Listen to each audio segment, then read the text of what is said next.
Hello friends, कैसे हैं आप? आशा करती हूँ सब लोग अच्छे होंगे। कई लोगों का सवाल होता है कि मैम हमने अनवांटेड 72 या आईपीएल का यूज़ किया था। ये एक इमरजेंसी कंट्रासेप्टिव पिल्स होती है। इसको हम कब यूज़ करते हैं? जब आपको अनसेफ डेज में आपका रिलेशन बनता है। अनसेफ डेज हम किसको बोलते हैं? जो हमारे ओवुलेशन के दौरान अगर आपके संबंध बनते हैं और आप अभी नहीं चाहते कि हमें बच्चा रुके, तो ऐसी कंडीशन में अगर रिलेशन बनता है तो उस दौरान हम पेशेंट को एडवाइस कर सकते हैं या पेशेंट चाहे तो खुद भी ले सकते हैं।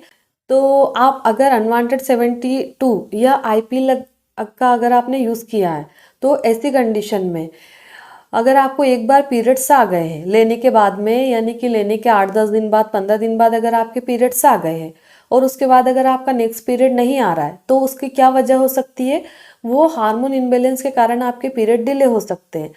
तो अगर पेशेंट के मन में ये सवाल रहता है कि एक पीरियड तो आ गया और अभी हमारा नेक्स्ट पीरियड नहीं आ रहा, तो क्या मैम हमको प्रेगनेंसी हो सकती है करके, तो ऐसे में प्रेगनेंसी का कोई चांस नहीं होता है।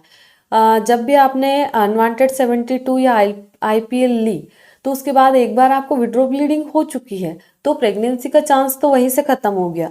पर अगर आपके पीरियड फिर भी डिले होते हैं एक हफ्ता, या जैसे कि आपकी जो ड्यू डेट थी अगर वो निकल गई और एक हफ्ता और ऊपर हो गया, तो ऐसी कंडीशन में आपको प्रेगनेंसी टेस्ट करके देख लेना चाहिए, ताकि आप एक कंफर्म हो जाए कि हाँ प्रेगनेंसी टेस्ट नेगेटिव आ रहा है या पॉजिटिव आ रहा है। वैसे प्रेगनेंसी ठहरने का कोई चांस नहीं होता है, फिर भी कंफर्म तो करना ही पड़ता है। तो अगर आपके भी साथ ऐसी कंडीशन हो रही है कि आपका पीरियड अभी 1.5 महीने डिले हो गया या 5 हफ्ते डिले हो गया, तो आपको सबसे पहले प्रेगनेंसी टेस्ट करके देख लेना चाहिए। अगर वो नेगेटिव है तो आपको डरने की कोई ज़रूरत नहीं है, कुछ दिन और इंतज़ार करना चाहिए। और ऐसी कंडीशन में पीरियड्स को जल्दी लाने के लिए आप जैसे पपीता खा सकते हैं, हल्दी वाला दूध पी सकते हैं और काढ़ा बना के पी सकते हैं। हल्दी वाला दूध और काढ़ा दिन में 2 बार ले सकते हैं जब तक आपके पीरियड नहीं आते, यानी कि 5 दिन, 7 दिन, 8 दिन। और अगर आपको ट्रीटमेंट नहीं लेना है तो आप 10 दिन तक भी यूज़ कर सकते हैं। पपीता भी आप 200 ग्राम सुबह, 200 ग्राम शाम को खा सकते हैं। पपीता इससे ज़्यादा भी खा सकते हैं, इससे कम भी खा सकते हैं। ऐसा कोई ज़रूरी नहीं है कि 200 ग्राम लेना ही ज़रूरी है, जितना आपसे खिले उतना आप खा सकते हैं। पपीता के ऐसे कोई साइड इफ़ेक्ट नहीं है खाने से, ये तो एक हेल्दी फूड है और सीजनेबल फूड भी है, तो आप इनको ले सकते हैं। अगर आपके प्रेगनेंसी टेस्ट नेगेटिव आ रहा है और आप पीरियड्स लाने के लिए ट्रीटमेंट ले सकते हैं ऐसी कंडीशन में, क्योंकि ये नॉर्मली आपने जो टैबलेट्स का यूज़ किया है वो हाई प्रोजेस्टेरोन टैबलेट्स होती है, जो कि हार्मोन को नॉर्मली इनबैलेंस कर देती है। तो इसमें आपको घबराने की या डरने की कोई ज़रूरत नहीं है, प्रेगनेंसी का कोई चांस नहीं होता है। तो ऐसे में अगर आप ट्रीटमेंट ले लेते हैं पीरियड्स को लाने के लिए, तो आपके पीरियड नॉर्मली टाइम पे आ जाते हैं, बहुत ज़्यादा डिले भी नहीं होते हैं। तो अगर आपको ऐसी समस्या हो रही है तो आप हमारी भी ऑनलाइन अपॉइंटमेंट बुक करके आप हमसे भी बात कर सकते हैं, नहीं तो अपने नियरेस्ट गायनिक को आप दिखा सकते हैं।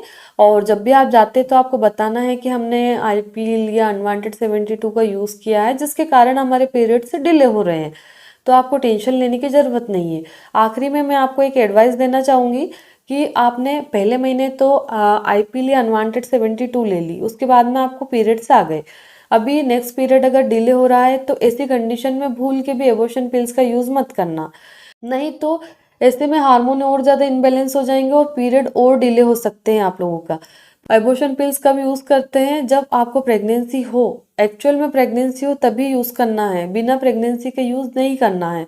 तो अगर आपके साथ भी ऐसी समस्या हो रही तो एक बार ही डॉक्टर से कंसल्ट करें, जो भी बातें हैं वो डॉक्टर को बताएं, डॉक्टर क्लियर करके आपको बताएंगे कि हाँ आपको क्या करना चाहिए, ना कि अपनी मर्जी से कोई भी ट्रीटमेंट करें। धन्यवाद।